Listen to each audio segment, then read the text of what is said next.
Welcome back to Fire Emblem Radiant Dawn. So much happened last time that I can't really say it briefly.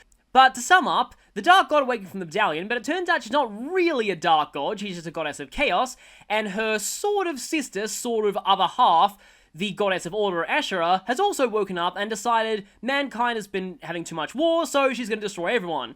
Yune is helping us, and we're split into 3 parties. We're going to head to the Tower of Guidance to try and do something about everyone being turned to stone, and yeah, that's also Yune is hijacking Micaiah's body. Did I miss anything? Oh yeah, and Ranulph thinks Zelgius is the Black Knight. Yeah, so a lot of stuff just happens. And so, let's move on to the start of Part 4 proper. Our first group will be Team Micaiah.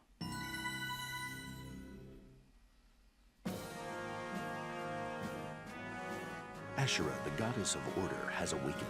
Her righteous fury has turned nearly all of the warring soldiers to stone.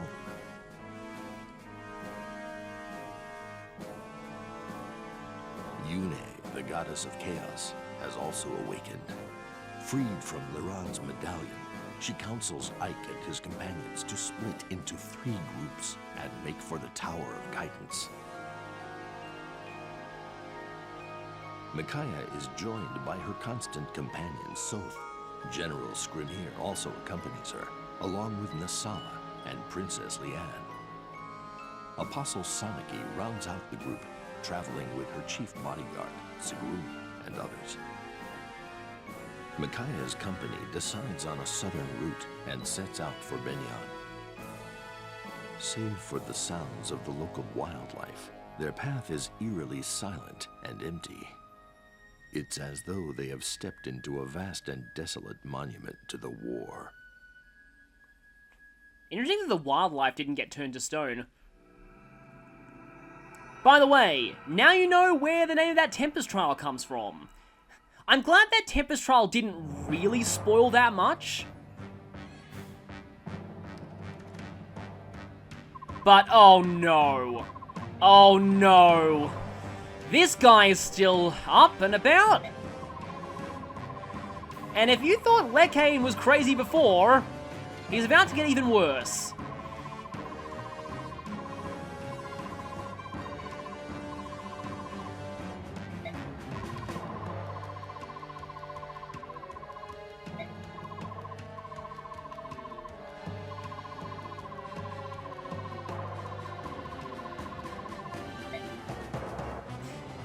So, Lekane has now considered himself the chosen one and is basically started a cult. This is not good. In the extended script, Sigrun actually points out that we'll be taking provisions from this town, and she says, don't worry, the Apostle will repay everyone after they've been unstoned. Which is kind of funny. I mean, that's actually one thing that I find really weird about this part of the game. I'll be explaining that once we get to the base. But, I mean, the world is kind of...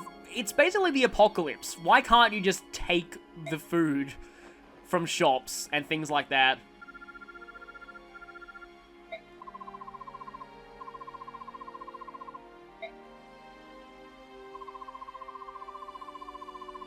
So this is the reason why I kept Neolucci with this party. You can switch into a different one, but you'll get less dialogue in this scene.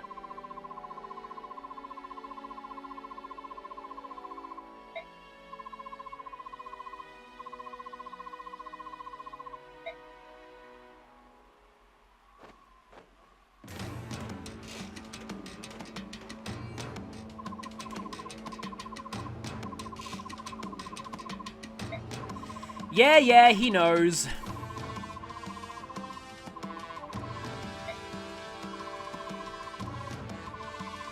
But didn't Tibon say temporary truce until we sort out this whole stone business?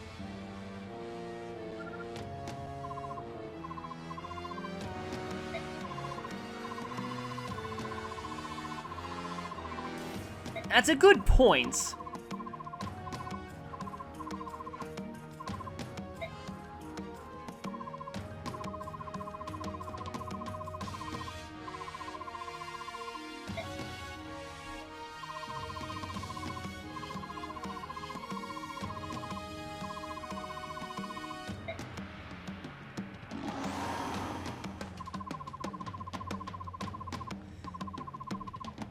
We really all need to be on the same side here if we're going to essentially fight back against the apocalypse. We can't afford any infighting. I can see why Scrimmy is doing this, but now is the time for temporary truces. Also, this is a really cool artwork.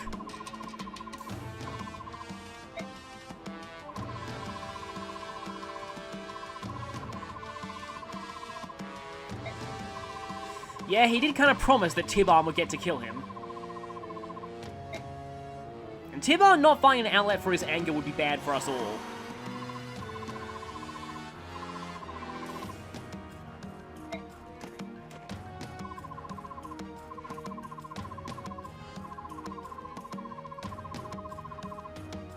Nasala, don't mock him.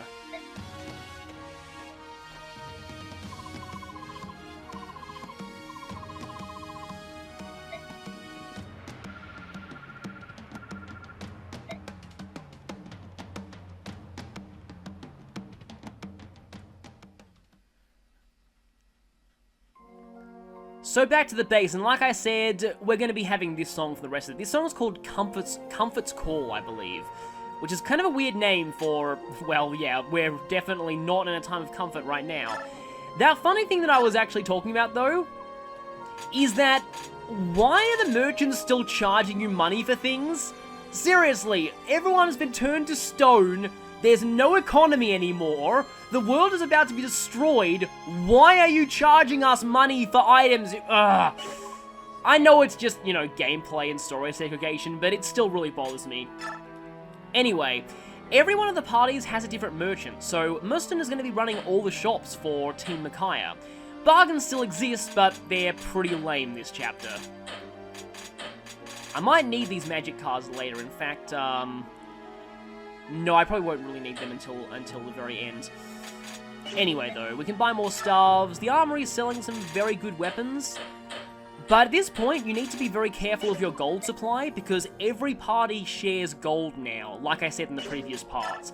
And every party also shares bonus experience. So, this 50,000, this has to last us for all three groups now.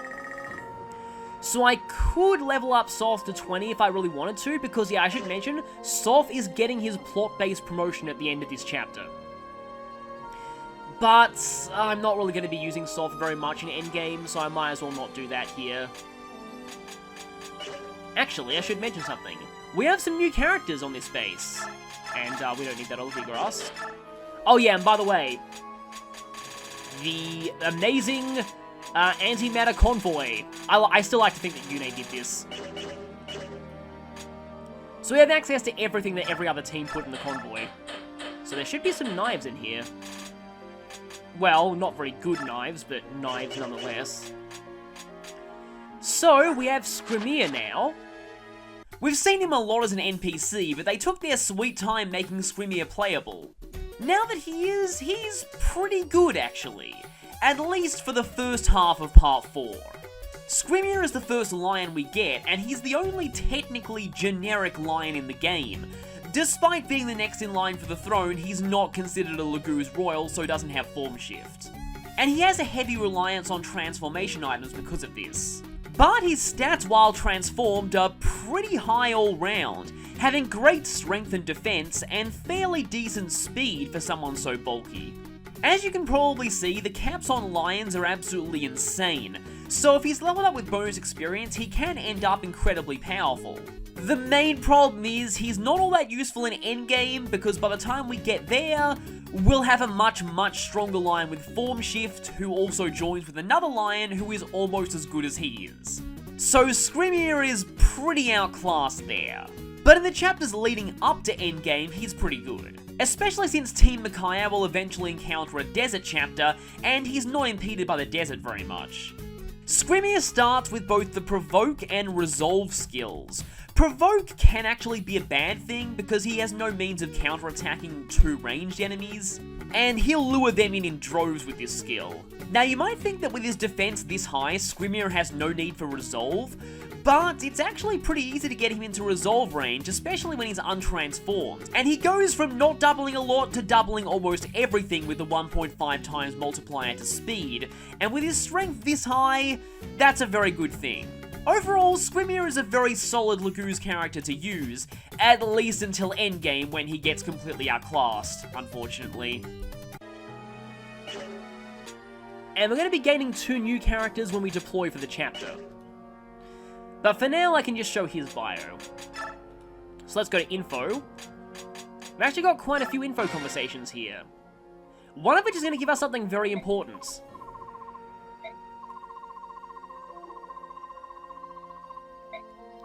Yeah, let's not do that.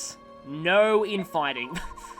Yeah, Nasala's pretty much used to infighting.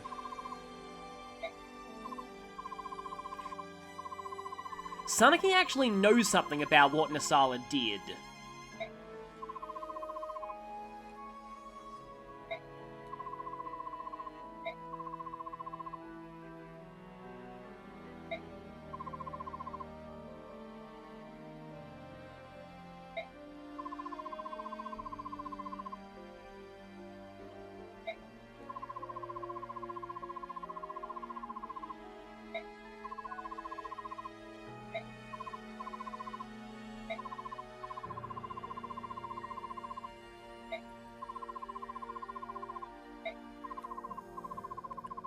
She did have the melody, though.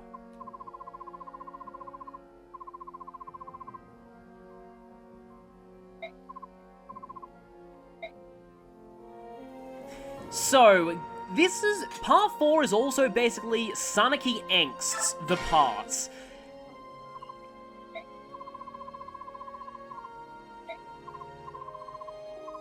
Well, we have a base conversation with Micaiah as herself, finally.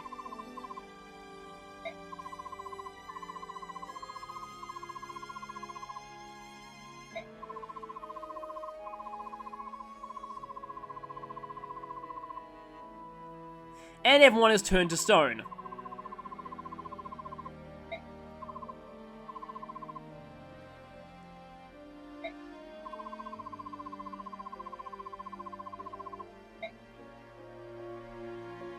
Just a little bit of, like, what the characters think about this situation there. No items from that. This one, though, is going to give us a very important item. First time Micaiah's interacted with this guy since part 1. I still am really annoyed that you even have to purchase weapons at all here, but yeah, for gameplay, from a gameplay standpoint, giving you every weapon for free wouldn't work. I feel like this is the one reason why Ileana is by default put on Team Micaiah.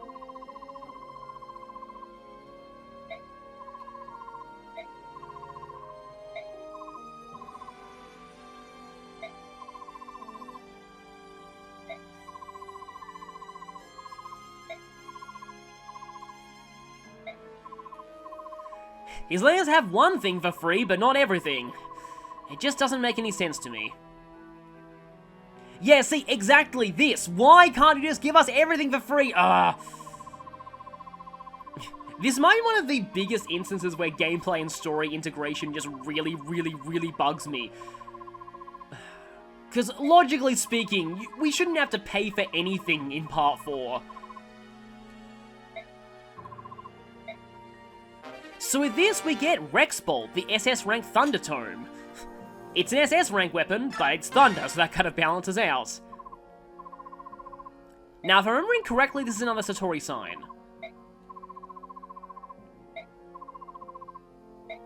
Yes, it is. Yeah, see, Satori signs I find really annoying because there are just so few Laguz they're worth using on, and you can't even sell them.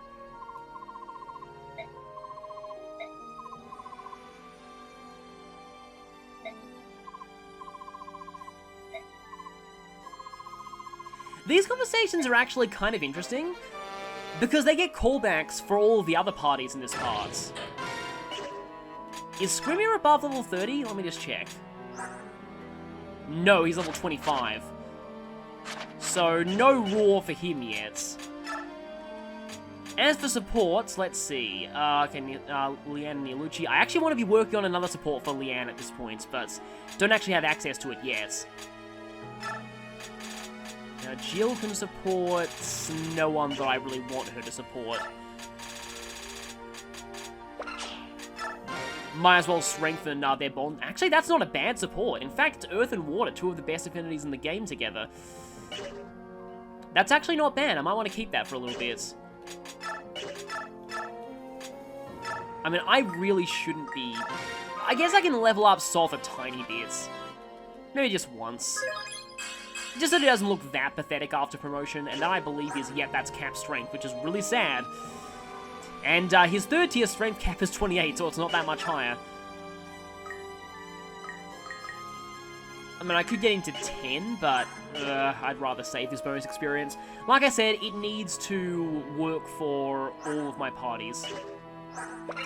Oh, by the way, here's Rex Bolt stats. 12 might on an SS rank weapon! That's amazing, isn't it? 15 crit is not bad. But, yeah, the fact that it's effective against Dragon Tribe Lagoos, let's just say that might be important later. But only Ileana can use it. She is actually the only character in the game who can get an SS rank in Thunder Magic. So, unless you've been training Ileana, that tome is useless, and because of that, there are actually a lot of people who end up selling that. We don't have access to the Forge with this party, though. Forgot about that.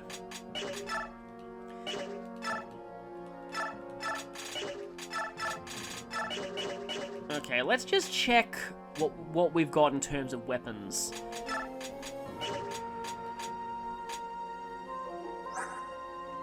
Because now the parties are split again, things get, in my opinion, a little bit more interesting. Because in the Grail Mercenaries, everyone was really overpowered, so I could train everyone, and there was really no problem with that. But here, I'm back to just using a smaller bunch of characters in each party, and characters that I can really just focus on as much as I want. I kind of like that, personally. I'm gonna... Actually, no, wait, I might need that. No, I want to save that hammer for later, because, let's just say there's a reason why I want to save at least one hammer. You have less strength, you might as well take that Tomahawk. As for Har, that Horse Slayer is actually going to be very, very useful going forward. Because we'll be fighting a lot, and I do mean a lot of strong mounted units. I guess we can just show the comparison between Har and... Yeah, Jill's defense is almost as high as his is, and she's actually considerably lower leveled. His speed's a lot lower than hers, though.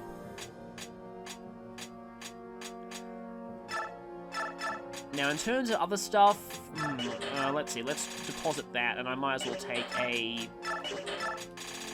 I probably have some better weapons. Let's go ahead and take one Wind Edge, and... let's just take the Silver Blade, why not? And Leanne, yeah, she doesn't really need Lagoon Stones, because she can chant for the same number of people. Okay, now skills. This is where things get really important. So... this is not exactly the best use of Paragon, but I kind of like to give Micaiah Paragon in this part, because she's going to get her forced promotion when we reach endgame. So that's after the 2 chapters for each party. And I kind of want her to be level 20 by then. Now, in terms of my other Paragon, I could give that to Tanith, but no, I'd rather save that for, I think, Aaron. Aaron definitely needs 1 Paragon. Gotta remember, too, though, that I think Aaron still has a Paragon. Pretty sure he does still have a Paragon. So I can probably afford to stick Paragon on someone here. 1 Paragon per team is going to be somewhat useful, although I will be needing 2 Paragons for Team Elincia, because let's just say there's someone who desperately needs Paragon there. Let's see. I'll need to remove Resolve in order to put Paragon on Jill, but she is one of the lowest level of my 3rd tiers. I might as well give you Paragon for now. That actually leaves no Paragons for the Convoy, though. So, let's actually, no, not do that. And I might as well give you back Resolve. As for Celerity, if I give Celerity to Team Micaiah, I won't have access to Celerity on any of the other 2 parties, so I need to think now. Which party do I want Celerity on the most? Now I think about it, I think I want Celerity on Team Ike, because Ike, like I said, has some really tedious route chapters with massive amounts of reinforcement spam, so I need to be moving quickly with Team Ike, and having that on Raphael might be useful. Yeah, I think I'll save Celerity for Team Ike. Blossom. I could give Blossom to someone, but considering how close we are to endgame, I want to be getting, like, quantity of experience, not quality of level ups. So I think for now, that should be fine.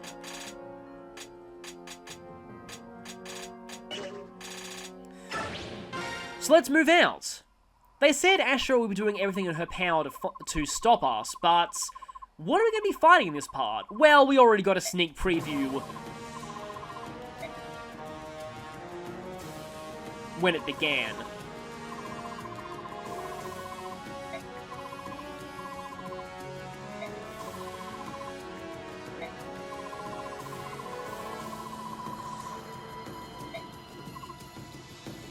I guess Yune is still lending Micaiah some of her power. And yes, in case it's not obvious by now, Micaiah's foresight powers, all of that was Yune's doing. It's said more explicitly later in Part 4.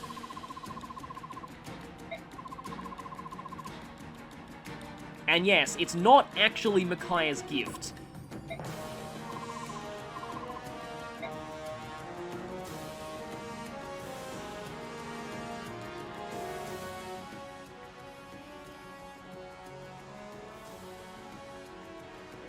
A massive army of soldiers wearing golden armor. Yes, it will. That's a good line too, because we'll need to not deploy characters who are weak at this point. Remember how I said Team Micaiah would be getting reinforcements? Sanaki is finally gonna fight. Sanaki and someone else.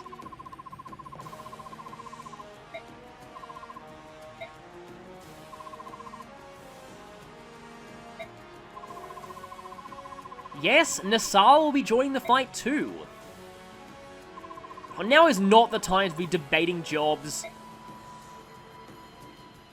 Nasal does a good enough job of keeping her safe. I love that line from Swimir as well. So, positions everyone. Obviously I'm not going to be deploying Ileana here. And you know what? Nothing that much happened in that base, so I might as well go over the chapter now. We're fighting these enemies. They're simply listed as Order. These are the disciples of Order that Leke was talking about. And their classes are actually very unique. These look like second-tier classes, like Blade Paladins, Generals, and Warriors.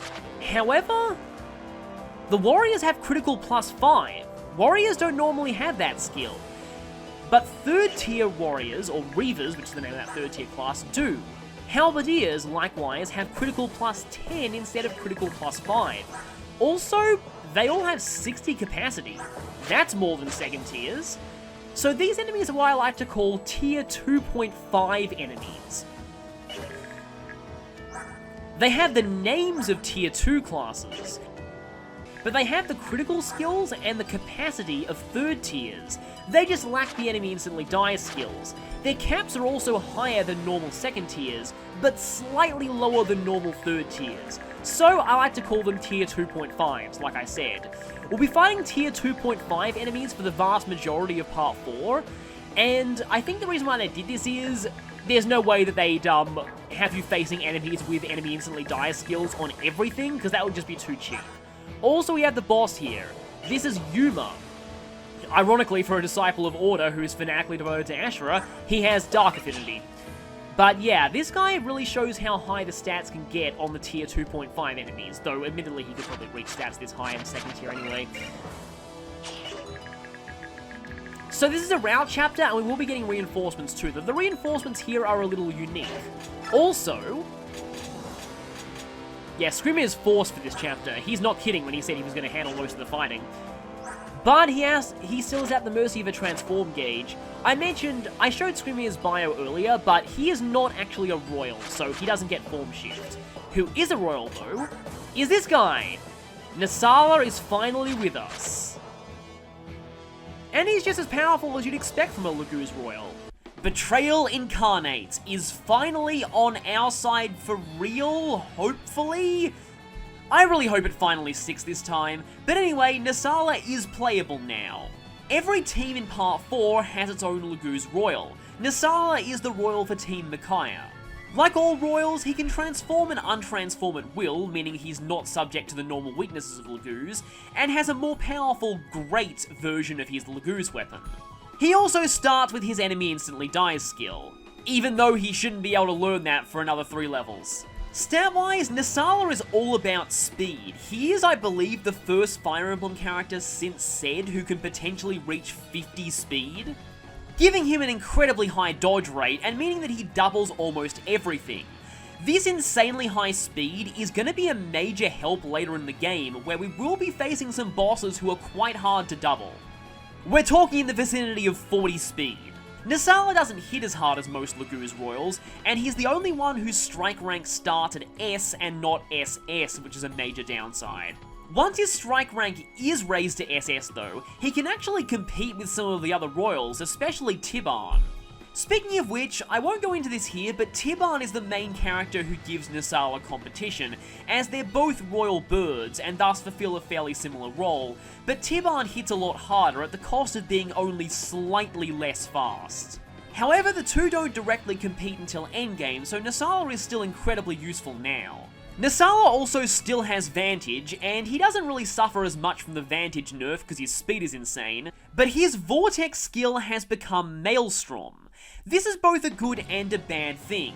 It now does damage based off of strength instead of magic, so it will likely hit a lot harder. The downside is, it's no longer a command activation, it's random when an enemy attacks you with an indirect attack. Still probably more useful than Vortex in the long run though.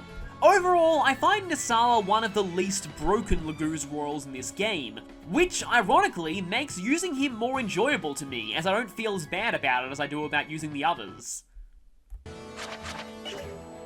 Speaking of royalty, Sanaki joins us on the field of battle, finally.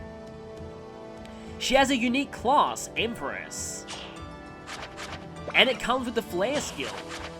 She also has her own personal tome, which you'll probably be familiar with if you played Heroes. It's not actually the ultimate fire magic though, it's slightly weaker than the SS Fire Tome, but for Sanaki it has a lower weight, and that's really all that matters. You stand in the presence of Sanaki, Empress of Benyan.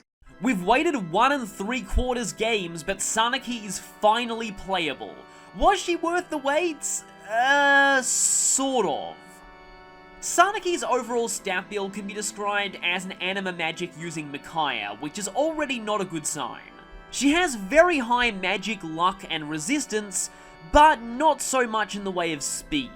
And she dies to a faint breeze. Seriously, that HP base on a 3rd tier is absurdly awful. In fact, her HP and defense caps combined are even worse than Micaiah's, which is really saying something. One other stat in which Sanaki really suffers in is strength. Remember Path of Radiance, where mages really suffered from the strength weight system? Most of them don't in Radiant Dawn because their strength bases and growths are far higher. Sanaki is the exception. She only has 2 base strength, so most tomes will cut down her speed. And this is a major problem for her since her speed is already pretty mediocre anyway. She does have a pretty decent growth rate in strength for a mage, but it's gonna take a long time for her to not be weighed down by things. One other problem about Sanaki is that unlike Micaiah and every other magic user in this game, she has no access to staves, which gives her no utility use at all. She's only good for fighting, which she's not exactly the best at. On a more positive note though, Sanaki's class is considered 3rd tier, so she starts out with a mastery skill. And she also has an exclusive Fire Tome, Cymbeline, which is only slightly weaker than the SS Fire Tome. The SS Fire Tome does give +5 speed though, but it's a lot heavier than Cymbeline, so getting Sanaki to an SS in Fire has both its pros and its cons. Sanaki is forced to endgame though, so she'll likely be your main fire magic user there. And speaking of endgame, Sanaki does have a unique trait there. There are a few endgame bosses who will not counterattack her. Overall, Sanaki exemplifies a lot of the problems with magic users in Radiant Dawn. She hits very hard, but is extremely frail and has a hard time doubling things. She needs a lot of work and/or skills to make her useful, though she is forced in nearly every chapter she's available for, so you'll probably find yourself using her a bit. Now with that, obviously, I do not want Ileana, Leonardo, Lef, or Mordecai. But I definitely want Jill and Har. And I suppose, are there any Pegasus Knights among them? Doesn't look like it. Leonardo's not going to be useful here then. I still want Laura for healing. This should be pretty much everyone that I want. So, let's see. Oh yeah, Edward's also in this party too. Let's see who takes which side. I like to be a little bit flexible with my deployments here, but there will eventually be reinforcements over on that side. I sometimes like sending Jill over the river as well, but I could easily do that with Har. I guess I'll swap Har over there.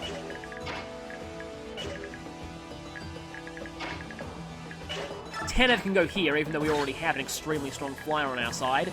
Though watch out for bows. Nisala is still pretty weak against bows, especially crossbows. And I think I'll deploy Leanne a little closer to this side.